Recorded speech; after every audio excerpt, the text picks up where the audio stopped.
Okay, we're quickly going to talk about two quick and easy segmenting methods. So first we're going to talk about ICPs, or ideal customer profiles, and then we're going to talk about buyer personas. And we'll get into the difference between those two in a sec.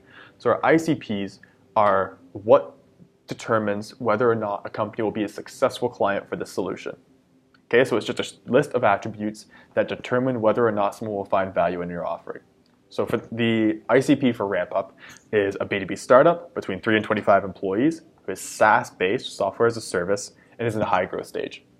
If someone has those four things, I know that they're going to be a good client for RampUp, and those are the targets I'm going to prioritize. So it doesn't mean I won't work with someone who it doesn't fit that ICP. It just means that they're the ones I'm going to spend the most time on. So to come up with your ICP, all you need to do is ask yourself, what value does my solution provide, and what criteria determine whether or not someone will need that value. Okay, so does industry matter, size, headcount, budget, B2B, B2C, location, anything like that? Okay, come up with that list, send it to your coworkers, get their input on it. Now you have your ICP. You know which accounts are a good fit for your solution.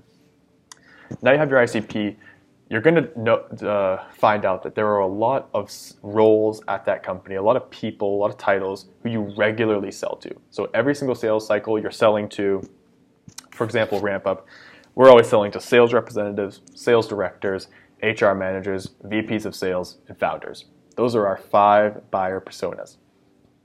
And a buyer persona is just the list of key performance indicators, values, objectives, and obstacles that are common amongst those 5 roles, okay? So the way I determine a buyer persona for each of those people is, number one, just research. So I will Google sales director, priorities, 2018. And I'll write down everything that comes up there. I will go on the LinkedIn profiles of 20 sales directors and pick out keywords that they all use, and then interject those keywords into my email templates and cold call scripts, okay? And you can also do like quick phone calls with your clients or with your prospects and ask them what their key performance indicators and goals are.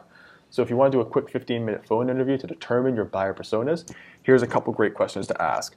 So firstly, what are the goals for your position? So goals, what are the challenges relating to those goals? Watering holes, where do they go to get new information? What books do they read? What blogs do they subscribe to? Podcasts, industry events, where do they go to network? All that stuff. And lastly, what are their buying preferences? So how long does it take? What's their process? Who do they bring in? How do they get budget approved? Everything like that. Once you know those 4 things, then you know how to adjust your sales cycle or to fit your buyer, instead of asking your buyer to adjust themselves to you. Okay? So the goal for buyer personas is that you can use this information, so the key performance indicators and the values and objectives of these roles, to create unique call scripts and email templates for each of these positions. So at your ICP organizations, you will have 5 or 4 different call scripts determining on who you're calling. Okay? So right now we have 3 segmenting methods. We have the 2 we just talked about, your ICP, so which accounts you should be prioritizing. At those accounts, who are the buyer personas that we're frequently dealing with and what matters to them?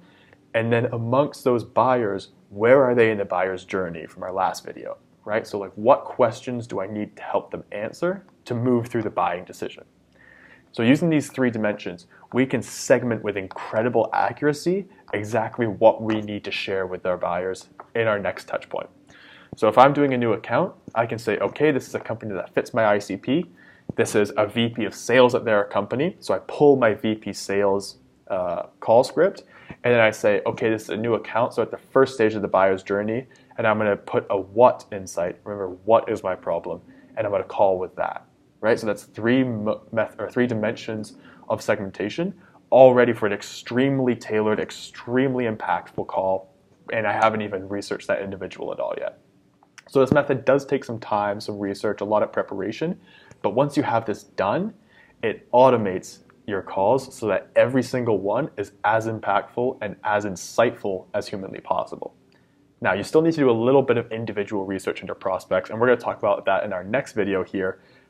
Just quickly pick up a trigger event and their name and what industry they're in. Okay, so I'll see you in that video.